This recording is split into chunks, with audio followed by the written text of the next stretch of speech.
आज हम question number 16 करने जा रहे हैं जी। पेज नंबर 456 पर problem number 16। Mister Mohammad Faheem is a director of ABC limited engage in transport business. एक बात बड़े ध्यान से समझ लें, हमने एंटरटेनमेंट बेनिफिट जो एंटरटेनमेंट अलाउंस है ना, इनकम फ्रॉम सैलरी, उसमें डिस्कस करते हुए मैंने आपको बताया था कि जैसा बिजनेस होगा वैसी सहूलत होगी तो फुली एग्जाम्प्ट होगी, लेकिन ये रूल ट्रांसपोर्ट पर अप्लाई नहीं होता। एयरलाइन कंपनी और ट्रांसपोर्ट बिजनेस पर अप्लाई नहीं होता।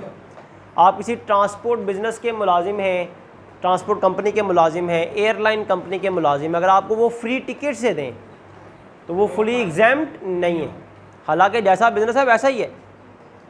इस बार जो 2021 में भी रिसेंटली बजट आया ना, इसमें वो जो होटल के मुलाजमीन के लिए फ्री लंच फैसिलिटी थी ना, वो भी ख़त्म कर दी गई है। जैसे ट्रांसपोर्ट वालों के लिए ख़त्म कर दी गई है, होटल के बिज़नेस में जो होटल के एम्प्लॉई हैं उनके लिए फ्री लंच और subsidize lunch, free lodging and boarding की फैसिलिटी भी टैक्सेबल कर दी गई है। आपने फ़िलहाल नहीं करना अभी, आपने भी फ़िलहाल ट्रांसपोर्ट कंपनी और एयरलाइन कंपनी, क्योंकि वो नेक्स्ट ईयर के लिए आई है पॉलिसी जो है। तो प्रॉब्लम नंबर 16 करने जा रहे हैं जी, बड़ी इंपॉर्टेंट प्रॉब्लम है। सबसे पहले आपके पास सैलरी है 26 लाख रुपीज़ की, फुली टैक्सेबल है। सैलरी 26 लाख फुली टैक्सेबल है। उसके साथ ही लिखा हुआ है जी senior post allowance, senior post allowance भी फुली टैक्सेबल है।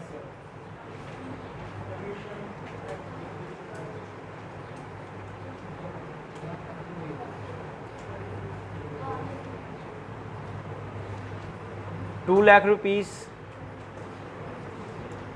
उसके साथ लिखा हुआ है कमीशन, कमीशन और साथ ही ब्रैकेट में लिखा हुआ है इसका टैक्स भी एट सोर्स कट चुका हुआ है, तो इसकी डबल ट्रीटमेंट होनी है, इसको मार्क कर ले। कमीशन यहाँ पर क्योंकि आपको एम्प्लॉयर की तरफ से मिल रही है ना, कंपनी की तरफ से कमीशन मिल रही है। ऐसी जॉब्स होती हैं कि कंपनी आपको कहती है भी इतनी आपकी बेसिक सैलरी है, इसके अलावा आपको कमीशन भी मिलेगी, या आप न्यू क्लाइंट लेकर आएंगे तो इतनी कमीशन मिलेगी, या सेल इस लिमिट से ज़्यादा कर लेंगे तो फिर कमीशन मिलेगी। तो अगर आप जिस कंपनी में जॉब कर रहे हैं वहाँ से ही अगर आपको कमीशन मिले तो वो इनकम फ्रॉम सैलरी में लिखी जाती है, फुली टैक्सेबल भी होती है। और इसका साथ जो लिखा हुआ है ना 10% एट सोर्स, इसका टैक्स कट चुका हुआ है, वो टैक्स डिडक्टेड एट सोर्स में भी इसका इफेक्ट होगा। थर्ड है बेटा free furnished accommodation provided by the employer other than big city, रिहाइश की सहूलत मिल रही है अदर देन बिग सिटी, और अकोमोडेशन अलाउंस भी दिया जा रहा है 7 लाख रुपए का। इफ़ दिस अकोमोडेशन बाद मतलब ऑफर दी जा रही है कि आप अदर देन बिग सिटी में घर ले लें या 7 लाख रुपया सालाना अलाउंस ले लें।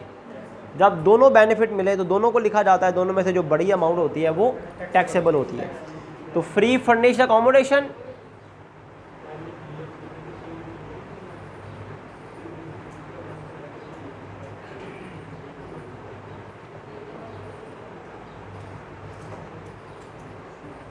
Free furnished accommodation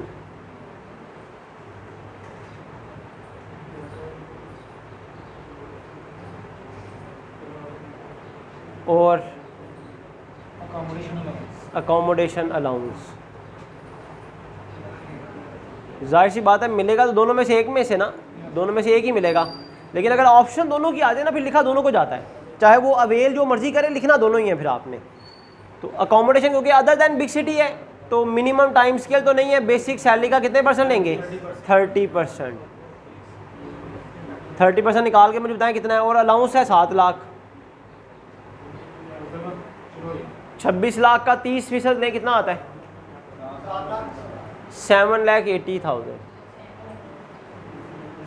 accommodation facility के हवाले से आपने कैलकुलेशन दोनों की करनी है, दोनों में से जो बड़ी रकम होगी वो टैक्सेबल हो जाएगी। दोनों में से बड़ी रकम कितनी है 7,80,000, वो टैक्सेबल हो जाएगी। उसके बाद लिखा हुआ है free transport facility to the employ family, transport facility employ की फैमिली को मिल रही है, फुली टैक्सेबल है।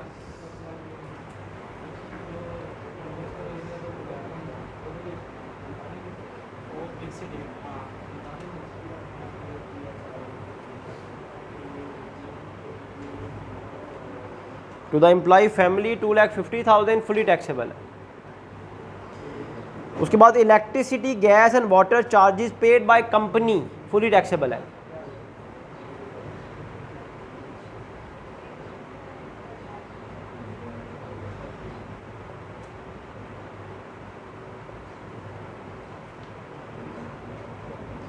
कंपनी आपके यूटिलिटी बिल्स अदा कर रही है, कंपनी आपके यूटिलिटी बिल्स अदा कर रही है, फुली टैक्सेबल है। उसके बाद लिखा हुआ है इंटरेस्ट फ्री लोन, कोई बताएगा मुझे इसके बारे में? भला इंटरेस्ट फ्री लोन कितना है भला? 9 लाख। शाबाश। नो ट्रीटमेंट, इसकी कोई ट्रीटमेंट नहीं है, या समझ लें ये फुली एग्जाम्ड है। Fully exempt because amount of loan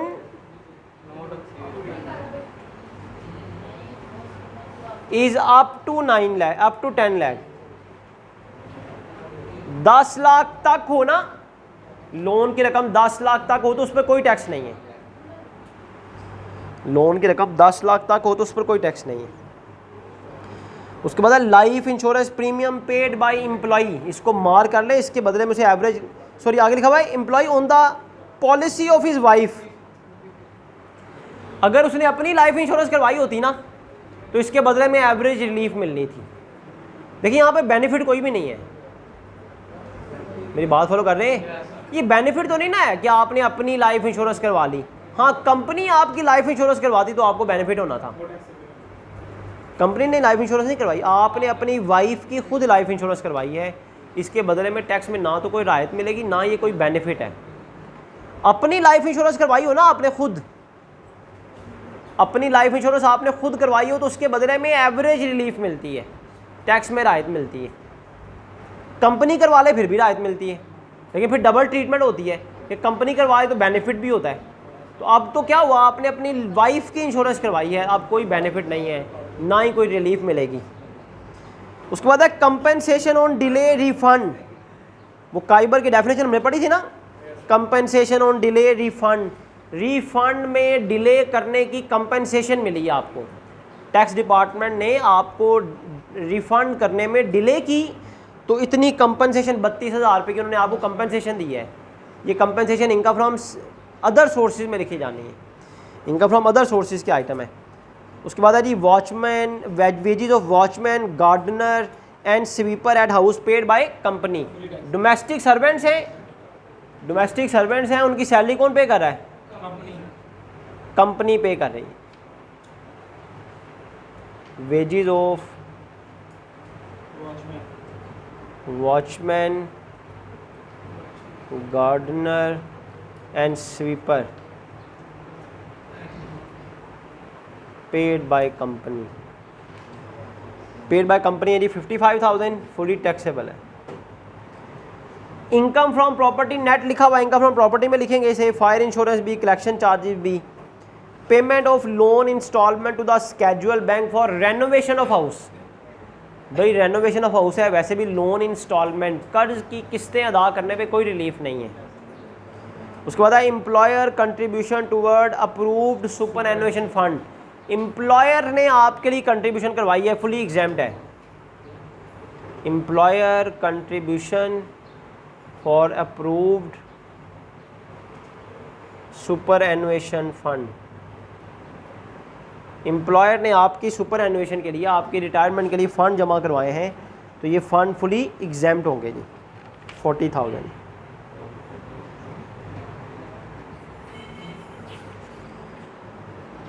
उसके बाद है जी consideration receive for vacating the house, घर खाली करवाया आपने, आपको इतने पैसे मिले, 1 लाख रुपया मिला।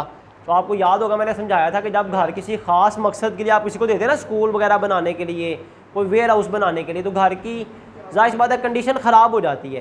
तो आप वो जब घर खाली करवाते हैं तो आपको घर के मालिक से आप उसकी कोई कंसिडरेशन वसूल करते हैं कि भाई हमने इस घर को पहले जैसा बनाना है, हमें इसके बारे बदले में कोई रकम दो। 1 लाख रुपया मिला है आपको वहाँ से, लेकिन उसमें से 60,000 आपने क्या देना था, उनका एडवांस वापस करना था। 60,000 एडवांस वापस किया, फ़ायदा कितना रह गया? 40,000। तो जितनी भी कंसिडरेशन मिलती है उसको खाली करवा कर इसका 1/10 हिस्सा इनकम फ्रॉम सैलरी में taxable, income from other sources में टैक्सेबल होना है। तो बहरहाल फ़िलहाल तो ये इनकम फ्रॉम अदर सोर्सेज के आइटम है। उसके बाद है loss on disposal of immovable property, ये कैपिटल गेन की आइटम है। उसके बाद gain on sale of immovable property, ये भी इनकम फ्रॉम कैपिटल गेन की आइटम है। Rent of furniture and fitting, इसे अदर सोर्सेज में भी लिख सकते हैं, इनकम फ्रॉम बिजनेस में भी लिख सकते हैं। मैंने इसके बारे में पहले भी बताया कि मशीनरी या फर्नीचर वगैरह जब आप रेंट पे देते हैं तो ये काम आप रूटीन से भी कर सकते हैं और कभी कभार भी कर सकते। अगर रूटीन से करें तो इनकम फ्रॉम बिजनेस में, वरना अदर सोर्सेज में। उसके बाद रेम्यूनरेशन ऑफ लिटरेरी वर्क, आपने कोई अदबी काम किया, कोई रसाला, कोई मैगज़ीन, कोई ऐसा आर्टिकल लिखा है, उसके बदले में आपको मुआवजा मिला, इनकम फ्रॉम अदर सोर्सेज के आइटम है, इसको भी मार कर लें। एग्रीकल्चर इनकम भी इनकम फ्रॉम अदर सोर्सेज के आइटम है। उसके बाद लिखा हुआ है, देखें ध्यान से ज़रा पढ़ें क्या लिखा हुआ है। Investment in shares of listed company acquired through privatization commission, बच्चे इतना ही पढ़ते हैं और इसके बदले में एवरेज रिलीफ दे देते हैं। प्राइवेटाइजेशन कमीशन से जो शेयर्स मिल रहे हों, अगर आप उन्हें ख़रीद लें, उनमें इन्वेस्टमेंट कर लें, तो बिल्कुल इस पर एवरेज रिलीफ बनती है। लेकिन नीचे ब्रैकेट में क्या लिखा हुआ है, dispose of with in the same income year, आपने इन शेयर्स को रखा नहीं, उसी साल बेच भी दिया, तो अब कोई रिलीफ नहीं है। अगर आप पब्लिक कंपनी के शेयर्स में इन्वेस्टमेंट करें या शेयर्स वो जो आप प्राइवेटाइजेशन कमीशन से ख़रीदें, अगर आप उनमें इन्वेस्टमेंट करें तो उसके बदले में टैक्स में रिलीफ मिलती है। लेकिन अगर आप उन शेयर्स को बेच दिया आपने उसी साल, तो अब कोई रिलीफ आपके लिए नहीं है। Tax deducted at source from salary आप जानते हैं। उसके बाद donation to the Punjab university average relief मिलनी है। Donation to the government hospital in cash, government hospital को कैश में डोनेशन दे तो कोई एवरेज रिलीफ नहीं है। वो जो डोनेशन अंडर क्लॉज 61 स्केड्यूल 2 है ना, अगर वो कैश में होती तो ट्रीट हो जाती है। ये जो डोनेशन है ना, ये डोनेशन चेक में होना ज़रूरी है। अगर एवरेज रिलीफ लेनी है तो चेक में होना इसका ज़रूरी है। उसके बाद payment to the worker welfare fund, ये टोटल इनकम है साहब को माइनस होता है ज़कात, वर्कर वेलफेयर फंड। उसके बाद लिखा हुआ है share of loss from association of person, share of loss from association of person जो है इसकी कोई ट्रीटमेंट नहीं है। फिर लिखा हुआ है commission receive from introducing new client to the company, ये ऑलरेडी भी हम पढ़ चुके हैं। एक कंपनी की तरफ से आपको कमीशन मिली है, उस पर 12% क्या कटा है, टैक्स कटा है। ये टैक्स डिडक्टेड एट सोर्स में आना है। तो यहाँ तक इनकम फ्रॉम सैलरी कंप्लीट हो गई जी, यहाँ तक टोटल करें, शाबाश, यहाँ तक टोटल करें तो आएगी total salary income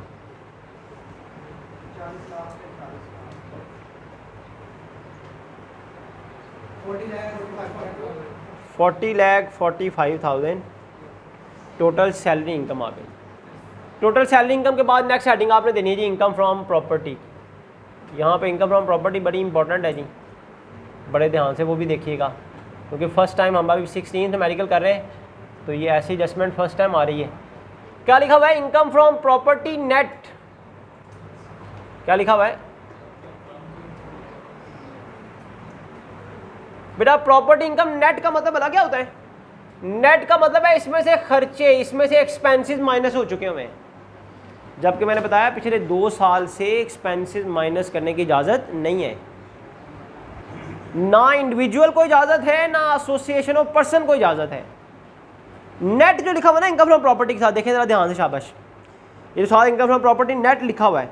income from property net का मतलब है इसमें से एक्सपेंस माइनस हो चुके हुए हैं। कौन कौन से एक्सपेंस, वो नीचे दिए भी हुए हैं, fire insurance premium paid, collection charges paid, fire insurance का प्रीमियम दे दिया हुआ है, कलेक्शन चार्जेस दे दिए हुए हैं, वो माइनस करके नेट लिखा हुआ है। ये 8,000 माइनस हो चुका हुआ है। भाई हमें इनकम फ्रॉम प्रॉपर्टी नेट नहीं चाहिए होती, इंडिविजुअल के लिए इनकम फ्रॉम प्रॉपर्टी कौन सी लिखते हैं, ग्रॉस, जिसमें से कोई एक्सपेंस माइनस, तो हमें इसे वापस ग्रॉस बनाना है। ये जो एक्सपेंस इसमें से ऐड हुए हुए ना, फायर इंश्योरेंस ये भी ऐड करें, और कलेक्शन चार्जेस ये भी ऐड करें।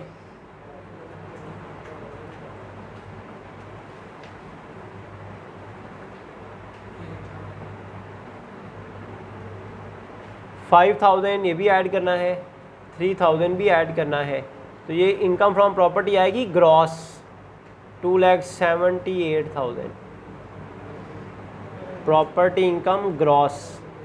ये टैक्स्ड सेपरेटली होगी, टैक्स्ड सेपरेटली। प्रॉपर्टी इनकम आप जानते हैं सेपरेटली टैक्सेबल होती है under separate block of income, ये टैक्सेबल होगी under separate block of income.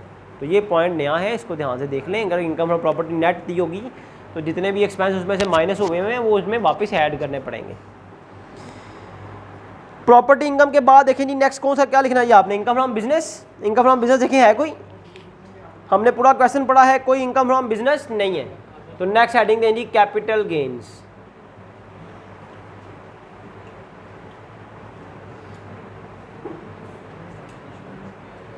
Capital gain section 37। देखें जी कैपिटल गेन की आइटम कौन कौन सी है। कैपिटल गेन की आइटम देखें कौन सी, loss on disposal of immovable properties की वैसे कोई ट्रीटमेंट नहीं है। लॉस ऑन डिस्पोजल ऑफ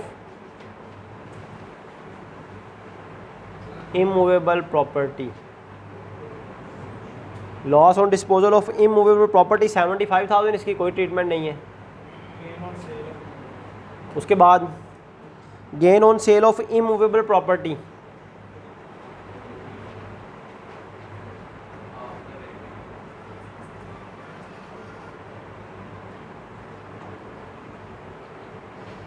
इसका क्योंकि होल्डिंग पीरियड जो है वो आफ्टर 8 ईयर है,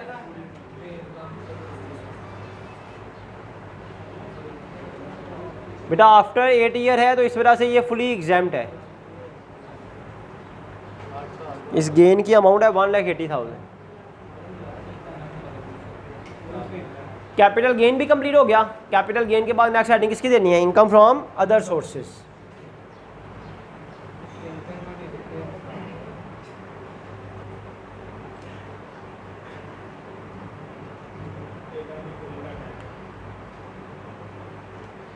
income from other sources section 39। अब देखें जिन जिनको मार्क किया हुआ है, सबसे पहले compensation on delay refund taxable है।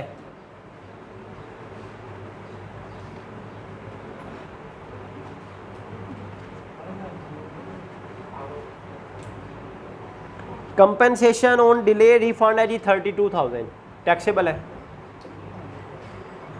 उसके बाद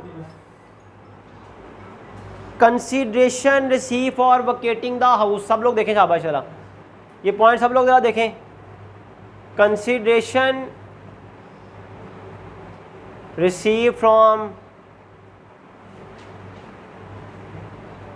वकेटिंग द हाउस, हाउस को खाली करवा कर आपको 1 लाख रुपया मिला है, लेकिन उसमें से आपने 40,000 रुपया एडवांस देना है। तो 1 लाख रुपया जो मिला है उसमें से 60,000 का जो एडवांस है वो माइनस करें, माइनस करके जो रकम बचेगी उसका 1/10 लेना है आपने। तो 1 लाख में से 60,000 माइनस करें, 40,000 बचेगा, उसका 1/10 लेंगे तो 4,000 रुपया टैक्सेबल हो जाए।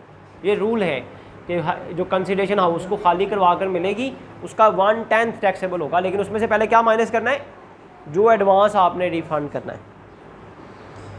उसके बाद इसी पेज पर rent of furniture and fitting income from other sources में आ गया, फुली टैक्सेबल है।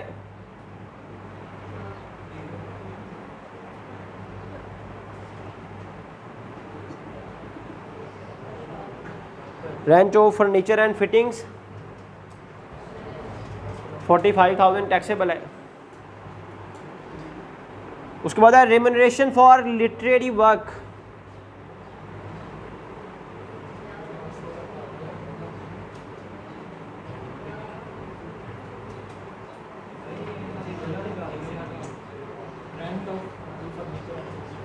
Remuneration for literary work 18,000 fully taxable है।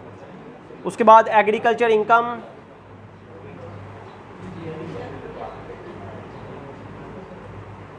एग्रीकल्चर इनकम 1,20,000 फुली एग्जाम्प्ट है। एग्रीकल्चर इनकम फुली एग्जाम्प्ट है। उसके बाद टैक्स डिडक्टेड एट सोर्स है, donation to the university of Punjab है, payment to the worker welfare fund है। तो यहाँ तक सारे सोर्स ऑफ इनकम आपके कंप्लीट हो गए बेटा। यहाँ तक टोटल करें तो आपके पास टोटल इनकम आ जाएगी।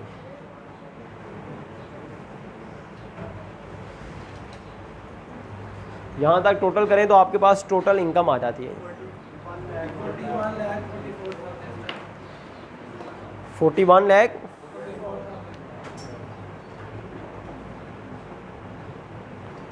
टोटल इनकम आ गई जी 41,44,000। टोटल इनकम आने के बाद इसमें से 5 चीज़ें माइनस करनी है। कौन कौन सी 5 चीज़ें अब तक याद हो जाने चाहिए आपको? ज़कात, worker welfare fund, donation under clause 61 schedule 2, profit on debt, markup on housing finance और चिल्ड्रन एजुकेशन फीस। इस क्वेश्चन में सिर्फ क्या है? Worker welfare fund. तो वर्कर वेलफेयर फंड माइनस करें।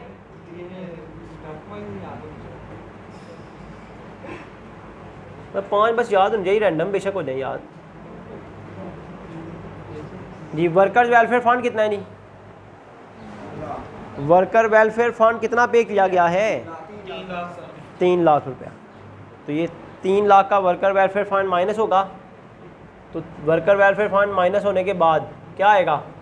एक्चुअल टैक्सेबल इनकम आएगी जी, actual taxable income.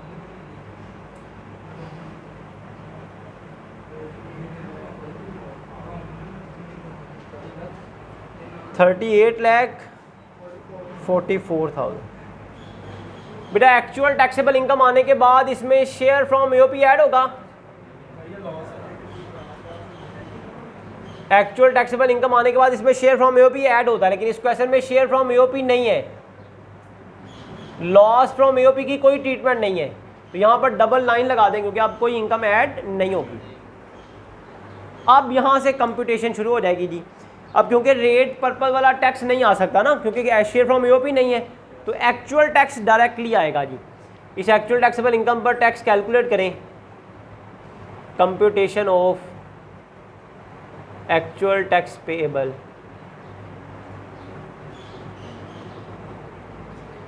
Actual tax payable आपने निकालना है जी 38,40,000 पर, 38,44,000 पर। बताएं शाबाश कौन सी स्लैब में आ रहा है, उसकी क्या रेंज है? 38,44,000 कौन सी स्लैब में आ रहा है जी? 4 स्लैब की क्या रेंज है? 35 लाख से लेकर 4 स्लैब की क्या रेंज है?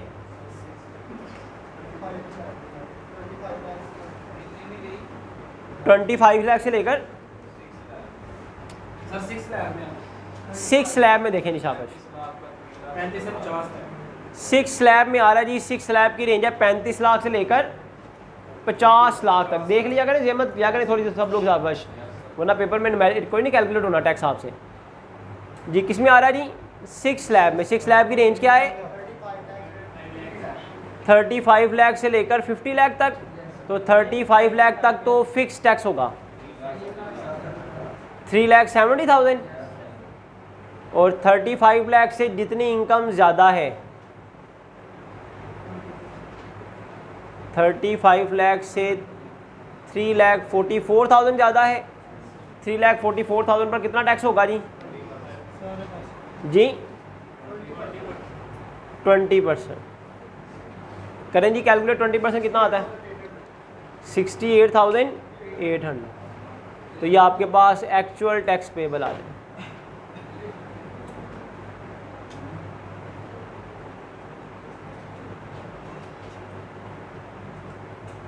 एक्चुअल टैक्स पेबल कितना आ गया जी? 4,38,800। ये एक्चुअल टैक्स पेबल आपके पास आ। एक्चुअल टैक्स पेबल ये दूसरा स्टेप था ना। रेट पर्पस का टैक्स हो तो उसको फिर बदलते हैं एक्चुअल टैक्स में। डायरेक्ट ना, रेट पर्पस वाला टैक्स ना हो, मतलब शेयर फ्रॉम ईओपी ना हो, तो डायरेक्ट एक्चुअल टैक्स आ जाता है। एक्चुअल टैक्स पेबल आने के बाद third step, tax concession for senior citizens, senior citizen and disable person, वो नहीं है इस क्वेश्चन में।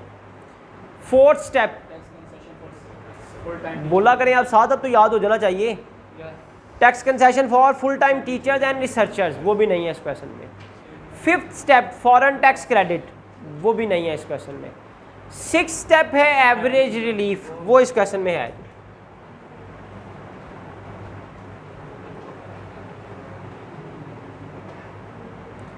एवरेज रिलीफ के लिए आपको सबसे पहले देखना भैया अमाउंट अलाउड फॉर रिलीफ है कौन सी। Amount allowed for relief, relief आपने किस किस पर देना है जी? जिन जिन को मार्क किया उनको देखें शाबाश, उनमें से किस किस पर रिलीफ मिलेगी। मैं बस बता रहा हूँ कि अगर उसने लाइफ इंश्योरेंस अपनी करवाई होती तो रिलीफ मिलती, उसने अपनी वाइफ की लाइफ इंश्योरेंस करवाई है, उस पर कोई रिलीफ नहीं है। जी शाबाश। जिन जिन पर donation to the university of Punjab, इस पर रिलीफ मिलेगी जी सबसे पहले। Donation to the university of Punjab कितनी है जी? 3,50,000। इस पर रिबेट देनी है, इस पर रिलीफ देनी है। इसके अलावा देखें donation to the government hospital paid in cash, cash में इस पर भी रिलीफ नहीं मिलेगी। फिर वो investment in shares of listed company, उस पर रिलीफ मिलनी थी। Investment in shares of listed company purchase through privatization commission, इस पर रिलीफ मिलनी थी, लेकिन ब्रैकेट में जो लिखी थी ना साथ, dispose of with in the same income year, कि वो तो आपने साल के दौरान बेच भी दिए, तो अब उन पर कोई रिलीफ नहीं मिलेगी। तो सिर्फ 3,50,000 पर डिबेट देनी है जी। रिलीफ निकालने का तरीका है रेट पर्पज़ वाले टैक्स को डिवाइड करें रेट पर्पज़ वाली इनकम के साथ, वो नहीं है ना। तो जो पिछले स्टेप का टैक्स है,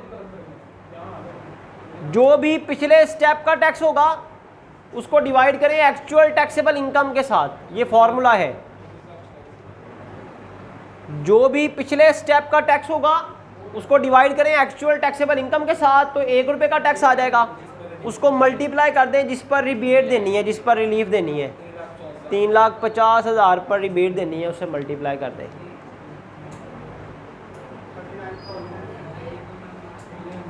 जी 39,953, ये माइनस कर दें तो आपके पास ग्रॉस टैक्स पेबल आ जाए।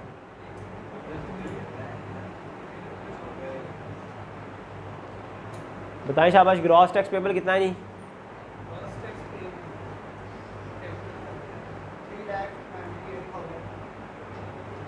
3,98,847। ग्रॉस टैक्स पेबल ये 6 स्टेप था। 6 स्टेप के बाद 7 स्टेप है add tax on separate block.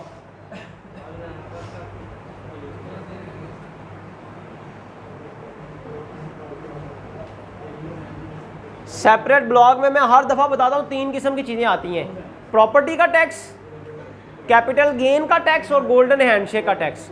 इस क्वेश्चन में प्रॉपर्टी का टैक्स बिल्कुल है जी। प्रॉपर्टी इनकम है,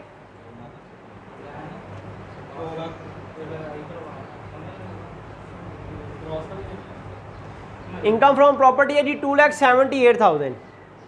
2,78,000 में से 2 लाख एग्जाम्प्ट है,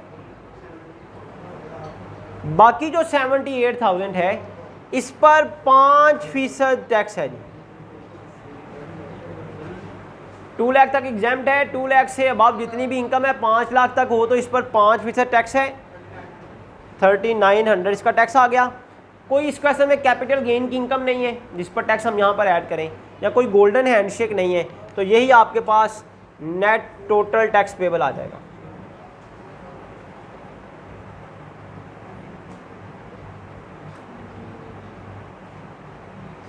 नेट टोटल टैक्स पेबल आ जाएगा ये 3,900। थोड़ी ऐड करके बताएं कितना आ रहा है जी?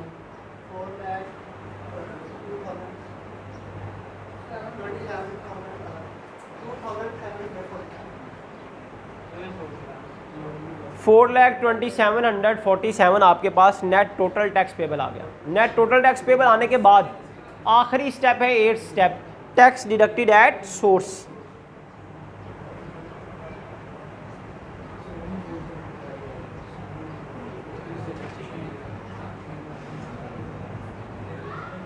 टैक्स डिडक्टेड एट सोर्स में देखें क्या क्या आ रहा है जी। टैक्स डिडक्टेड एट सोर्स में देखें शाबाश क्या क्या आएगा। एक तो लिखा हुआ है tax deducted at source from salary 3,80,000, tax deducted from salary.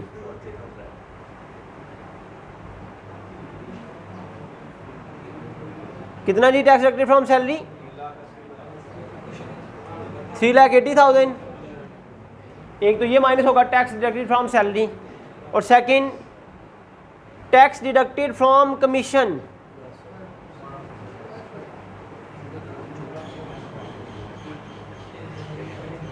देखें शाबाश, कमीशन की अमाउंट कितनी है?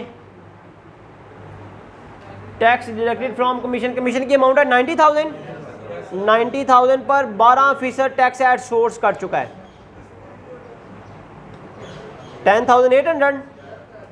ये दोनों टैक्सेस माइनस हो जाएंगे तो आपके पास net tax payable with return आ जाएगा। इस क्वेश्चन में एफटीआर की इनकम कोई भी नहीं है मेरा ख्याल है। देखें शाबाश जरा, तो ये आपके पास आंसर आ गया, नेट टैक्स पेबल